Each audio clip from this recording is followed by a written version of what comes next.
మీరు అమాయకులు ఉన్నారు కొడంగలోళ్ళు బాగా. ఫిబ్రవరి 31 అంటే కూడా నమ్ముతాడు. ఫిబ్రవరిలో 28 రోజులు ఉంటాయి, 4 గంటలకు ఒకసారి 29వ రోజు వస్తుంది, 31 ఆడు ఉంటుంది. రేవంత్ రెడ్డి కథకి ఇట్లుంటుంది. తులం బంగారం అన్నాడు, వచ్చిందా? పెళ్ళి లగ్గాలు ఆగిపోయినాయి, అవుతున్నాయా? మరి ముఖ్యమంత్రికి తులం బంగారం దొరుకుతలేదా? ఏడా బంగారం షాపులోడు నమ్ముతలేడా? ఏంది పతారా లేదా ముఖ్యమంత్రికి? తులం బంగారం లేదు, స్కూటీ లేదు, రుణమాఫీ లేదు. ఏమన్నాడు ఆ రోజు రైతులను? కేసీఆర్ బిచ్చమేసినట్టు 10,000 ఇస్తుండు, నేను 15,000 ఇస్తా అన్నాడు. ఇంతకుముందు ఎవరో మంచి ప్లకార్డు పట్టుకున్నాడు ఎవడో తమ్ముడు, రేవంత్ రెడ్డి ఎంత బాకినాడు, అది ఇటు పంపి ఒకసారి యాద పెట్టుకున్నాక రైతు బంధు ఇప్పటికి రూపాయి కూడా ఇయ్యలే, 1 రూపాయి కూడా ఇయ్యలే. నేను ఉత్తగానే చెప్తలేను ఈ మాట. ఎలక్షన్లకు ముందు కేసీఆర్ గారు ముఖ్యమంత్రిగా ఉన్నప్పుడు ఆనాడు మీరు యాద్ చేసుకోండి ఒక్కసారి, కేసీఆర్ గారు 12 సార్లు ఇచ్చిండు రైతు బంధు. ఒకసారి కాదు, 2 సార్లు కాదు, 12 సార్లు 73,000 కోట్ల రూపాయలు టింగు టింగు అనుకుంటా బ్రహ్మాండంగా మన ఖాతాలో పడుతుండే. అట్లనే కరెక్ట్గా మన ఎలక్షన్ ముందు కూడా, అసెంబ్లీ ఎలక్షన్ల ముందు కేసీఆర్ గారు 7,600 కోట్ల రూపాయలు జమ చేసి పెట్టిండు. పెడితే ఇదే రేవంత్ రెడ్డి ఉత్తరం రాసిండు ఎలక్షన్ కమిషన్కు. రాసి కేసీఆర్ ఇచ్చిన రైతు బంధు వేస్తే మళ్ళీ రైతులు ఆయనకే గుద్దుతారు, నేను కొడంగల్లో కూడా ఓడిపోతా, మా పార్టీ ఓడిపోతుంది, మళ్ళీ గెలవది, ఆపు అన్నాడు. వాళ్ళు ఆపినరు. ఇక బడేబాయి చోటేబాయి కదా, చోటేబాయి చెప్పిండు, బడేబాయి విన్నాడు, ఆపేసిండు. ఆపినాక ఏమైంది? ఆపినాక అదే పైసలు రేవంత్ రెడ్డి ముఖ్యమంత్రి అయ్యిండు. అయినాక మరి వెంటనే ఇయ్యాలి కదా, ఇయ్యలే. 4 నెలలు ఆ పైసలు, కేసీఆర్ ప్రభుత్వం దాపెట్టిన పైసలు 4 నెలలు సతాయించి ఎప్పుడు ఇచ్చిండు? మళ్ళా పార్లమెంట్ ఎలక్షన్లప్పుడు. ఒకప్పుడు ఓట్లు డబ్బల పడాలి కాబట్టి నోట్లు మీ అకౌంట్లో వేసిండు. అది కూడా ఏంది, పాత పైసలే. 5,000 ఇచ్చిండు తప్ప 7,500 ఇయ్యలే. కాబట్టి మొదటి పంట బాకీ 2,500 రూపాయలు, ఎకరానికి 7,500 ఇస్తా అన్నాడు, 5,000 ఇచ్చిండు ఆనాడు డిసెంబర్ 23లో. ఆ తర్వాత వానాకాలం వచ్చింది, రైతు బంధు ఇచ్చిండు. వానాకాలం రైతు బంధు ఇచ్చిండు, అయ్యలేదా? ఇయ్యలేదు, ఎగ్గొట్టిండు. మరి అది బాకీ ఉన్నాడు కదా, ఎకరానికి 7,500, అది కూడా బాకీ ఉన్నాడు. 7,500 పాత బాకీ, 2,500, 10,000 బాకీ. మళ్ళీ ఇప్పుడు మళ్ళీ పంట వచ్చింది, మళ్ళీ నాట్లేసే టైం వచ్చింది. ఇప్పుడు ఎంత ఇవ్వాలి? మళ్ళీ ఇప్పుడు మళ్ళీ 7,500 ఎకరానికి ఇవ్వాలి. కాబట్టి రేవంత్ రెడ్డి మనకు మొత్తం ఉన్న బాకీ ఎంత? ఎకరానికి ఎంత? ఏమి కొడంగలోళ్ళు హుషారు లేరువా? ఎకరానికి 17,500 రూపాయలు బాకీ ఉన్నాడు. మా ఆడబిడ్డలు యాద పెట్టుకోవాలి. కాంగ్రెస్ వాడు వస్తాడు మళ్ళా ఇంటికి, మళ్ళా ఓట్లు వచ్చినాయి కదా, జెడ్పీటీసీ, ఎంపీటీసీ, సర్పంచ్ కాగానే అక్క, చెల్లె, అమ్మ, అత్త, చిన్నమ్మ, వదినే అనుకుంటూ వస్తారు.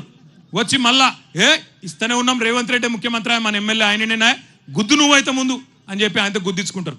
అయితే ఏమవుతుంది లాస్ట్కు? మళ్ళా 1 రూపాయి కూడా మళ్ళీ ఓట్లు దాటిండంటే ముందే కేసీఆర్ సార్ ఏం చెప్పిండు? రైతు బంధుకు రామ్ రామ్ అవుతుందని చెప్పిండా లేదా? కాంగ్రెస్ గవర్నమెంట్ వస్తే రైతు బంధుకు రామ్ రామ్ అవుతుంది అన్నాడా? అయినట్టే ఈయన మళ్ళా ఓట్ల గండం దాటిండంటే రైతు బంధు మర్చిపోతాడు, పొరపాటున కూడా రైతు బంధు వేయడు. అందుకే దయచేసి దండం పెట్టి చెప్తున్నా, ఒక్కొక్క ఎకరానికి రేవంత్ రెడ్డి ప్రభుత్వం ఒక్కొక్క రైతుకు బాకీ ఉన్నది 17,500 రూపాయలు.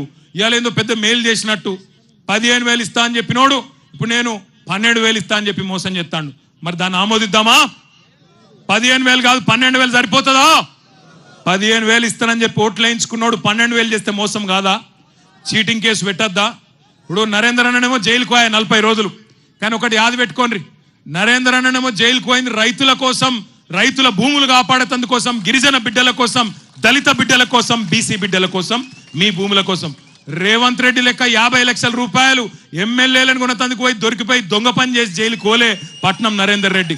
అందుకే నేను చెప్తున్నా, రేవంత్ రెడ్డి నీకు దమ్ముంటే, నీకు నిజంగానే సత్తా ఉంటే, నేను చెప్పిన మాటలు నిజం కాదు అని నువ్వు అనుకుంటే రాజీనామా చేసి కొడంగల్కు రా. మా పట్నం నరేందర్ రెడ్డి మా అభ్యర్థిగా వస్తాడు. ఎవరు గెలుస్తారో కొడంగల్ ప్రజలే తీర్పిస్తారో అనే మాట నేను విజ్ఞప్తి చేస్తా ఉన్నా. మీ అందరితో నేను ఇంకొక ప్రార్థన కూడా చేస్తున్నా. ఇక్కడికి వచ్చేటప్పుడు కంది రైతులు కొంతమంది కలిసిండ్రు. అన్నా, కేసీఆర్ సార్ ఉన్నప్పుడు కందులు ఎప్పటికప్పుడు కొంటుండే, మరి ఇప్పుడు మా జిల్లాల ఈ రోజు వరకు 4-5 కూడా పెట్టలే కందుల కొనుగోలు కేంద్రాలు. అందులో కూడా మళ్ళీ రేషన్ పెడుతున్నారు, 3 క్వింటాల్లే కొంటామంటున్నారు. చాలా తప్పన్నా చెప్పన్నా రైతులకు అన్నాడు. మరి మన కంది రైతులకు కూడా నేను విజ్ఞప్తి చేస్తా ఉన్నా. అద్భుతమైన కంది పండించే రైతులు మన కొడంగల్లో, మన పరిగిలో, మన వికారాబాద్లో, మన తాండూరులో ఈ ప్రాంతంలో నారాయణపేటలో చాలా మంది ఉన్నారు. మీరందరూ ఆలోచన చేయాలా. మనని ఇయాల తొండలు గుడ్లు పెట్టని భూములు అని అవమానం చేస్తున్న ముఖ్యమంత్రి మనకు అవసరమా ఆలోచన చేయండి. అట్లాగే ఇక్కడికి వస్తుంటే నాకు పెద్దలు కేసీఆర్ గారు ఒక మాట ఫోన్ చేసి చెప్పినారు. కేసీఆర్ సార్ దగ్గరికి ఈరోజు కొంతమంది వచ్చినారు, బ్రాహ్మణ సోదరులు, రజక సోదరులు, వాళ్ళందరూ పోయి సార్ని కలిసిండ్రు. అక్కడ కలిసి ఆ రజక సోదరులు చెప్తున్నారట, సార్ మీరున్నప్పుడు మాకు 200 యూనిట్ దాకా మాకు కరెంటు ఫ్రీగా వస్తుండే. ఇవాళ రాష్ట్ర వ్యాప్తంగా ఇటు దోబీలు కావచ్చు, రజక సోదరులు కావచ్చు, అటు నాయి బ్రాహ్మణ సోదరులు, మంగళ సోదరులు కావచ్చు, మా అందరికి మళ్ళా బిల్లులు ఇస్తున్నాడు రేవంత్ రెడ్డి ప్రభుత్వం. సంవత్సరం బకాయి అంతా కూడా కట్టుమంటున్నాడు. ఒక్కొక్కరు 40,000 కట్టాలంటుండు. యాడికెళ్ళి కట్టాలి సార్ అని చెప్పి వాళ్ళు అడుగుతా ఉన్నారు. ఉత్తమ్ కుమార్ రెడ్డి గారు మంత్రి, ఆయన సొంత నియోజకవర్గం నుంచి ఇవాళ రజక సోదరులు వచ్చి మన నాయకుడు కేసీఆర్ గారితో మొరబెట్టుకుంటా ఉన్నారు. అంటే ఎంత దారుణంగా ఉందో ఈ ప్రభుత్వం ఆలోచన చేయాలి.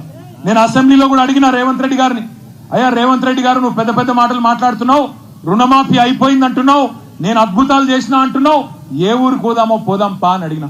నీ సొంత ఊరు కొండారెడ్డిపల్లె పోదామా, లేదా నీ సొంత నియోజకవర్గం కొడంగల్లోని ఏ ఊరికి పోదామో పోదాం పా. ఏ ఒక్క ఊర్లోనైనా 100% రైతులు కింద రుణమాఫీ అయింది అంటే నేను అక్కడనే నా ఎమ్మెల్యే పదవికి రాజీనామా చేసి మళ్ళా కనవడ వెళ్ళిపోతా అని చెప్పిన. ఈరోజు ఒక్క ఊళ్ళో కూడా చారానకు మించి రైతు రుణమాఫీ కాలే. రైతు బంధు రాదు, రైతు రుణమాఫీ జరగదు, భూములు మాత్రం గుంజుకుంటారు. అదాని కోసం, అల్లుని కోసం, ఫార్మా కంపెనీల కోసం పేదవాళ్ల భూములు.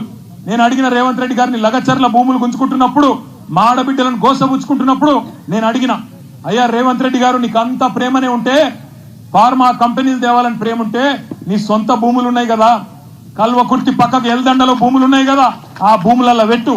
నువ్వు అంటున్నావు కదా 20 లక్షలు ఇస్తా హకీంపేట రైతులకని. 20 లక్షలు కాదు, మీదికెళ్ళి ఒక 5 లక్షలు మేము మా పార్టీ నుంచి ఇస్తాం, 25 లక్షలు నువ్వు తీసుకో, నీ భూములలో ఫార్మా కంపెనీలు పెట్టు అని చెప్పి మేము అడిగినాం. కానీ కుని లేదు, కని లేదు. ఇవాళ అదాని కోసం, అనుముల అన్నదమ్ముల కోసం ఇష్టం వచ్చినట్టు కొడంగల్ను వాడుకుంటా, ఇక్కడ ఆడుకుంటా అంటే ఇది నీ అయ్య జాగీరు కాదు, నీ తాత జాగీరు కాదు, గుర్తుపెట్టుకో రేవంత్ రెడ్డి అని చెప్పి హెచ్చరిస్తా ఉన్నాం. ఇక్కడ ఉన్నది యోగి గులాబీ జెండా ఉన్నంత కాలం, తెలంగాణ ప్రజలకు కేసీఆర్ ఉన్నంత కాలం ఎక్కడ అన్యాయం జరిగినా, అది కొడంగల్ కావచ్చు, ఇంకొకటి కావచ్చు, అక్కడ గద్దల్లాగా వాళ్తాం, మీ అందరికీ రక్షణగా ఉంటాం. ఎక్కడ ఎవడెవడు ఇలా కొడంగల్లో మా నాయకుల మీద కేసులు పెడతా ఉన్నారు. నిన్న రాత్రి ఈ మీటింగ్ కు రాకుండా ఉండేందుకు రైతు సోదరులు ఎక్కడికక్కడ కాంగ్రెస్ వాళ్ళు చికెన్ దావత్లు పెట్టిరాడు. చికెన్ దావత్ పెడితే మంచిగా తినూరి. రేపు మళ్ళా ఎలక్షన్లప్పుడు కూడా దావత్తులు అవి ఇవి మస్తుంటాయి. ఇక కొడంగల్ కదా, పైసలకేం తక్కువ ఉంటుంది. ఇక ఆడ ఈడ చంపుతున్న పైసలు ఉన్నాయి మస్తుగా రేవంత్ రెడ్డి కాడ. పైసలు ఇస్తే బరాబర్ తీసుకోండి, నేను అద్దంటలేను. కానీ ఓటెవలకేయాలి? ఏ గుర్తు వినబడతలేదు? ఏ గుర్తు వస్తున్నాయట? జల్దీ జెడ్పీటీసీ ఎంపీటీసీ ఎలక్షన్లు వస్తున్నాయట. ఏ గుర్తు? ఎవరు కావాలి ముఖ్యమంత్రి? మళ్ళా ఎవరు? కేసీఆరేనా? గట్టిగా ఒకసారి జై కేసీఆర్, జై తెలంగాణ. మనకు 5 దాకానే పర్మిషన్ ఉంది, మీరేమో లేస్తలేరు. అదే 5 దాకానే పర్మిషన్ ఉంది, మీరేమో లేస్తలేరు. ఈ ఆడబిడ్డ ఒక్కరి కూర్చోవాలి, ఎక్కడో అక్కడ కూర్చోరు. ఈ ఆడబిడ్డ రేవంత్ రెడ్డి